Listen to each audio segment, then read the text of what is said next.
actually getting elected gives the opportunity does actually be part of the decision-making power. Instead of just advocating to the council, actually gets to have a vote and actually push the issues a lot stronger. Because a lot of decisions that get made downtown actually negatively affect us because they don't take the scope of UTSC students into account. Now, when it comes to being a journalist, I've been working on strong unit dollars the last 8 months with the portfolio. I know the connections already. I know all the community groups. I know the politicians. I know how to move around situations to bring the UTSC board into the discourse of the politics and the decisions get made that affect our students.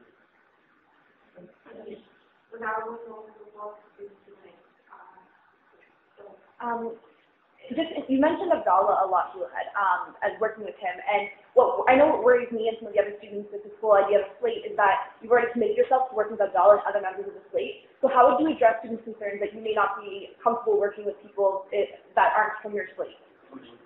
Well, Abdallah is 20 president, but I think what should be concerned is, here's the thing. I think everyone who's running is dedicated to what the students really want. So if the students start to pick different people and not all the members of our slate, then we have to respect the students' voice and, I guess, come to their will and work with the people no matter what. Because we're all here for the same thing, to work with you guys, to take your voice and your issues to be transported to make your campus better. And it comes down to you guys at the end of the day. Just giving one second, I just want to make the point that I know you mentioned that Abdallah is the only candidate. I just want to point out that Abdallah, because he's the only candidate, is not going to be elected. It's a yes or no vote. So, thank you. So I think that was an interesting point about, who's really going to fight for your voice at the end of the day, and, looking at issues that really are important to you. And this is something that I want to challenge each and every single one of you, whether you're candidate, observer, branch, family, whatever you are. Challenge every candidate to see what exactly they're going to be doing for you. Look at the voice that's definitely going to fight for you. Look at the team members and look at the voices that you want in that organization who are going to provide a tangible and realistic change towards a better UTSC, not only for you, but for future generations.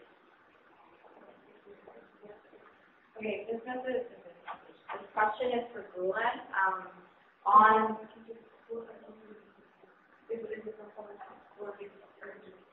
asking a question. Oh, right, you're asking on behalf of, no. This question is for Gulen. On the collective slating campaign poster, under the heading of VP External, which is your running position, it states external communities and actors, such as private sector partners, are essential in providing context and opportunities for UTS students to utilize. What my question is how do you justify private sector partners when you, as a card-carrying member of the NDP, who supports public sector and public funding, how do you justify saying that you need private sector partners in providing context to students? To be clear, if you could modify the question, just I think we have some information, we don't okay. How can you justify private sector being associated with private sector partners when public sector or when private sector partners are the result of, when public sector is the result of regulation? And usually when you have private sector partners, you get deregulated, and they are based on profit, while the government and public sector is based on the collective good, as opposed to profit of a private sector partner. So here's the thing: if I get elected, I'm working for the students. So there's one sort of way I can get a collaboration which gives benefits to UTSC students. For instance, Dream Jobs was a program that was created last year under the external portfolio, which they brought professionals from private companies to work classes to give UTSC students the scope of what their field looks like and provide them with networking opportunities. This is something that benefits UTSC students. I don't think I should base my job based off ideology, but rather practical and tangible things that work for our students.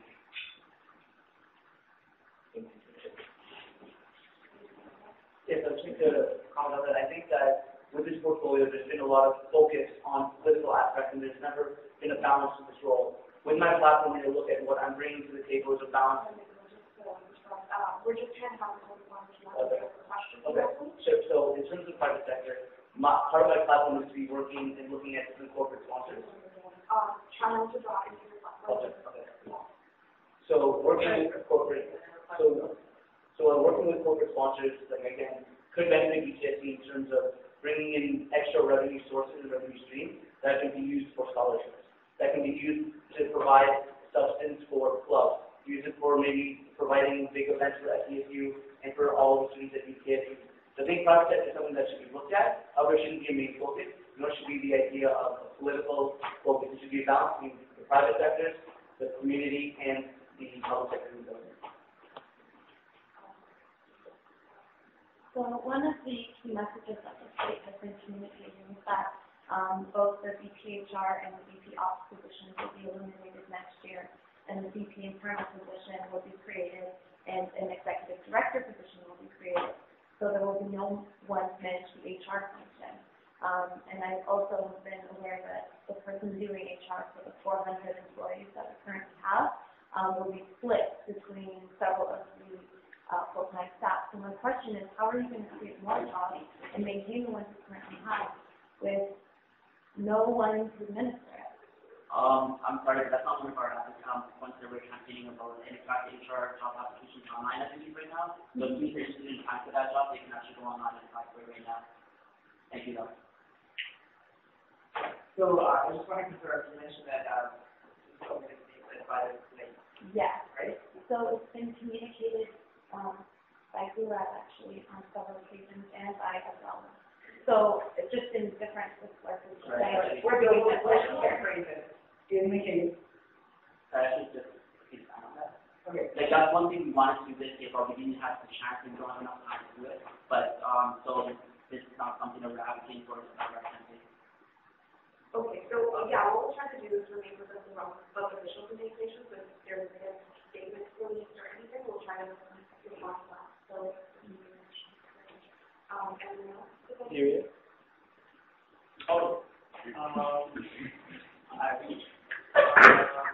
you both mentioned a lot of voices, opinions. What tangible ways do you both have of getting the input?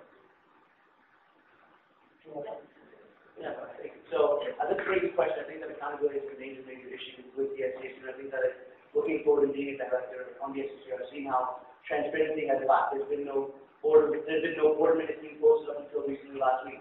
The board meeting dates aren't even set up on the board.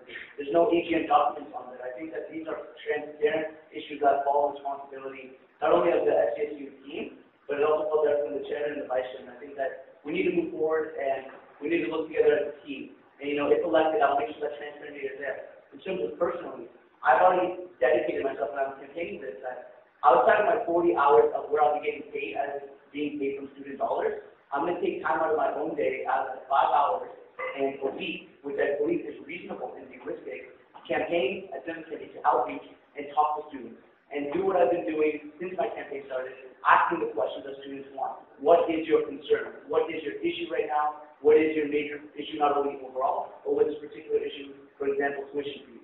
I promise that me and my team will be on the ground, mobilizing students, talking to students, getting a lot of students buzzing and talking about the issues going on to create a UTSC community, which my experience will prove that I've already done. Yeah, so again, me and my team have honestly committed to 3 to 4 hours of outreach every single day. Because the only way to be accountable to students and the only way you can actually get students' opinion into the work you do is by talking to them. And by actually being face-to-face communications with them with a lot of constant amount of, so 3 to 4 hours of outreach every single day. Also, like you said, we want to also do blogs. That way we actually have an online interfacing that we can actually show on a consistent basis and consistently update the work we're doing. That way with that and outreaching, that's how our plan is to actually talk to students, get their input, and be accountable to them. Yeah, okay, great. Thank you. And